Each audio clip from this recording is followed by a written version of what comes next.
Welcome back. My name is Charles, and welcome to another video on the Late Night Game Dev channel. In this video, we're going to review a game called Death's Door. The review will not only focus on the user experiences, but the combination of the game design, mechanics, and the art. As usual, I'll be putting up a spoiler alert here, just in case. Created by the developers from Acid Nerve, Death's Door is a top-down isometric adventure game released on Steam on July 2021. The story starts out you, as a player, playing as a young crow assigned by the soul culprit to retrieve souls from an overdue monster.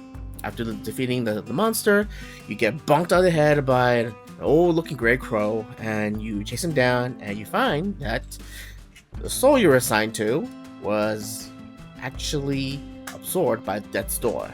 Now, you must retrieve other big souls to open the Death's Door to your freedom. What a jerk. Right?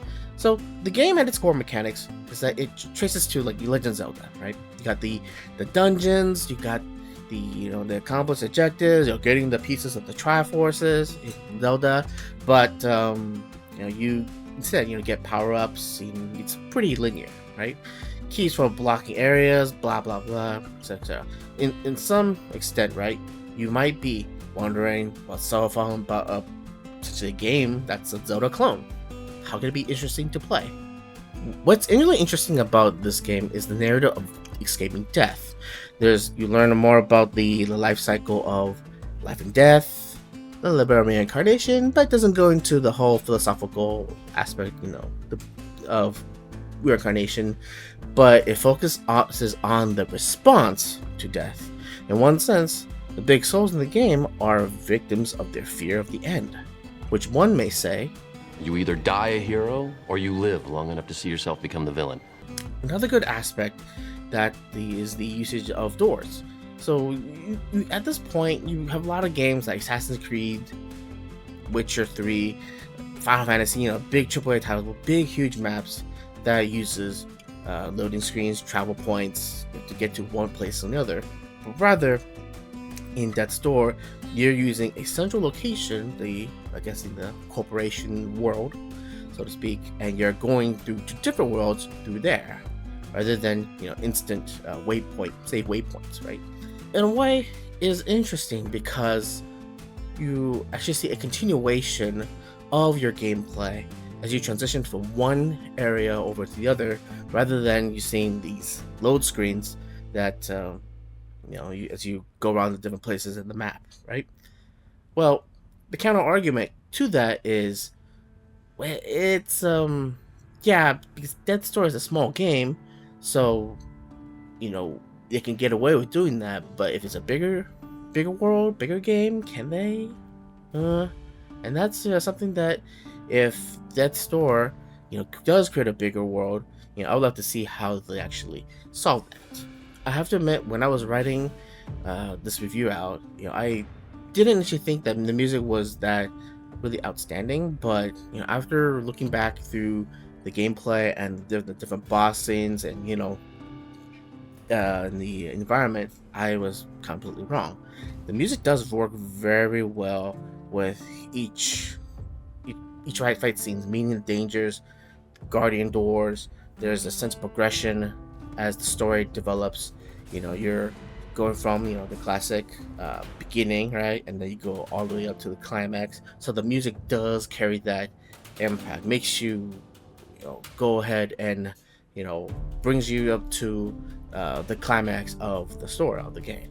My favorite was the fight between the crow and the gray crow for its sorrow and tragedy piano melody. As there are many great aspects of the game, there's just one overarching aspect that I found to be quite a little bit lacking, but in a good way. I really wanted more. I'm always anticipating, okay, what's next? Is it gonna be here? Some secret doors, tricks, etc. I'm looking at you, Genshin Impact. You guys in your glittering permagens. The game does a great job at hinting future challenges, such as floating chests in the overgrown ruins, or the squid on the sailor's back. There are visual tricks and hints of the location secrets is. You kind of does see some paths, just little visual indicators that that pops up like, oh hey, maybe I should go and look at these things. Those were great, and I love them. The only issue that I have is with night mode. Night mode was a great idea. People can go back and encounter new enemies, changing the levels, and it just they can reuse the levels to create more gameplay, more time users spent on within the game. But with its implementation, it was just kind of a bit bare. It was just focusing in more on the puzzle gaming aspect rather than the continuation of enemies, and that the player becomes accustomed to throughout the whole entire game. As you find so many more monsters dodging this left and right, only to kind of be a little bit let down that, oh, there's nothing really much going down here. Oh, maybe there's a little bit of occasional, but it's kind of like things probably it's settled down. Since you have all this build up, you get to the secret ending, right? It was kind of a bit of a letdown. I kind of wish there was like a final boss, a final challenge that you can like finally earn that true ending of Death's Door after you're collecting all that knowledge items. So, in conclusion, Death's Door is a very fun game to play, and it has a lot of potential. It has many elements from the Zelda games, but its narrative, gameplay, and art is distinguished enough that it makes it its own. I definitely recommend it, anyone to play it who's looking for a short, fun adventure game. So, if you like this video, please do give it a thumbs up and subscribe to this channel, and hit that notification bell icon so you get the latest notification from me. And that is it, folks.